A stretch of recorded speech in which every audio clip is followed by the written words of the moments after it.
Hello friends. आज मैं 53वीं से 55वीं बीपीएससी 2012 का क्वेश्चन जो जीएस पेपर 1 का है, आर्ट एंड कल्चर का, वो लेकर आपके पास आया हूँ। क्वेश्चन है, मौर्य कला की प्रमुख विशेषताओं की विवेचना कीजिए। तो फ्रेंड्स, मैंने पहले जितने भी मौर्य कला की क्वेश्चन पूछे गए हैं वो सब पहले डिस्कस करूँगा, फिर उसके बाद पटना कलम और पाल कला को भी डिस्कस करूँगा। इसीलिए इससे पहले मौर्य कला की उस पर प्रकाश डाले, उस पर डिस्कस किए। अब हम लोग मौर्य कला की प्रमुख विशेषताओं की विवेचना कीजिए, उसको समझेंगे। तो फ्रेंड्स, इसमें हम लोग मौर्य कला की प्रमुख विशेषताओं की विवेचना में डिस्कस करना है, बताना है।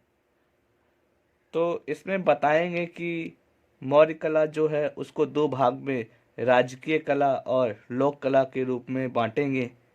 फिर चंद्रगुप्त मौर्यकालीन का कुम्हरार से प्राप्त राजप्रसाद के बारे में चर्चा करेंगे।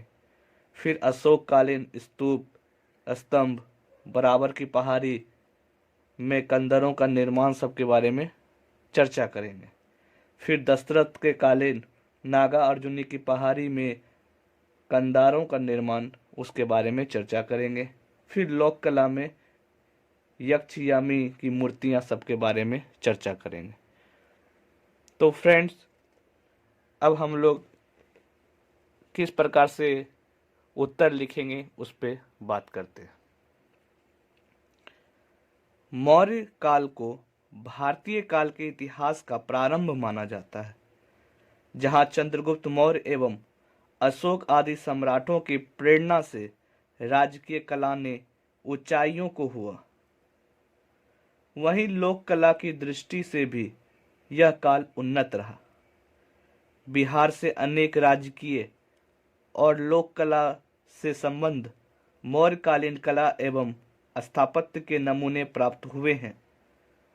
मौर्यकालीन स्थापत्य के अवशेष पटना, राजगीर तथा गया के समीप बराबर की पहाड़ियां में देख जा सकता है।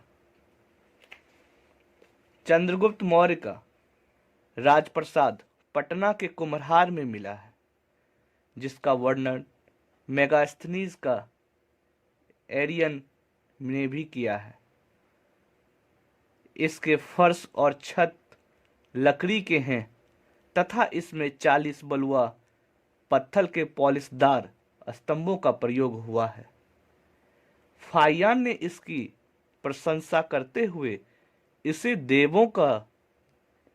देवों द्वारा निर्मित बताया है। मेगास्थनीज ने पाटलिपुत्र का वर्णन करते हुए कहा है कि गंगा और सोन के संगम पर स्थित यह नगर लकड़ी के दीवारों से घिरा हुआ है, जिसके बीच में तीर चलाने के लिए छिद्र थे। अशोक स्तंभ मौर्यकालीन कला के उत्कृष्ट नमूने हैं। इनकी संख्या लगभग 20 है और ये चुनार के खानों से प्राप्त बलुआ पत्थर के बने हैं, जिन पर चमकीली पॉलिश का प्रयोग हुआ है। ऐसे स्तंभ बिहार में 4 जगहों पर पाए गए हैं: लोरिया, नंदनगढ़, लोरिया एलाज, रामपुरवा, बसाड़ इत्यादि। स्तंभ के शीर्ष पर मुख्यतः सिंह का प्रयोग हुआ है, मगर रामपुरवा से प्राप्त स्तंभ पर सांड की आकृति बनी हुई है। सिंह की बनावट पर विदेशी कला के प्रभाव देखे जा सकते हैं। अशोक ने चट्टानों को काटकर कंदारों का निर्माण करवाया, जो एक नई शैली थी। गया के बराबर की पहाड़ियों में अशोक ने कंदारों का निर्माण आजीविकों के लिए करवाया। उसके पुत्र दशरथ ने भी नागार्जुनी पहाड़ियों में ऐसे ही निर्माण करवाए। गुफाओं के भीतरी भाग में चमकीली पॉलिश का प्रयोग इसकी विशिष्टता है।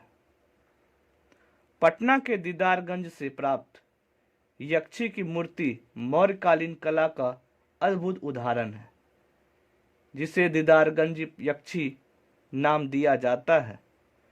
यह भूरे रंग के बालू के पत्थर से बनी है तथा इस पर मौर्यकालीन पॉलिश का भी उत्तम प्रयोग किया गया है। पटना की लोहिनीपुर से 2 पुरुषों के नग्न शरीर की मूर्तियां प्राप्त हुई है, जो संभवतः जैन तीर्थंकरों की हो। इनमें एक पर पॉलिश का प्रयोग हुआ है। इस प्रकार बिहार से अनेक प्रकार की मौर्यकालीन कला के नमूने मिले हैं, जो प्राचीन बिहार की कला एवं संस्कृति की दृष्टिकोण से व्यापक समृद्धि का सूचक है। तो फ्रेंड्स, हम लोगों ने इस क्वेश्चन को अच्छे प्रकार से समझने का प्रयास किया। इसमें हमें बताना था कि मौर्य कला की प्रमुख विशेषता क्या है। तो हम लोगों ने अच्छे प्रकार से समझा कि चंद्रगुप्त मौर्य के कालीन कुम्हरार से प्राप्त राजप्रसाद के बारे में चर्चा किया। फिर हम लोगों ने अशोककालीन स्तंभ, स्तूप, बराबर की पहाड़ियों में कंधारों का निर्माण के बारे में चर्चा किया। फिर दशरथकालीन नागा अर्जुनी की पहाड़ियों में कंधारों का निर्माण के बारे में चर्चा किया। फिर लोक कला में यक्ष यक्षिनी दीदारगंज यक्षी के बारे में समझा। फिर लोहिनीपुर का नग्न शरीर के बारे में समझा। तो इस प्रकार हम लोगों ने इनकी विशेषता को देखा। तो फ्रेंड्स, मिलते हैं अगले वीडियो के साथ। तब तक के लिए thank you and have a nice day.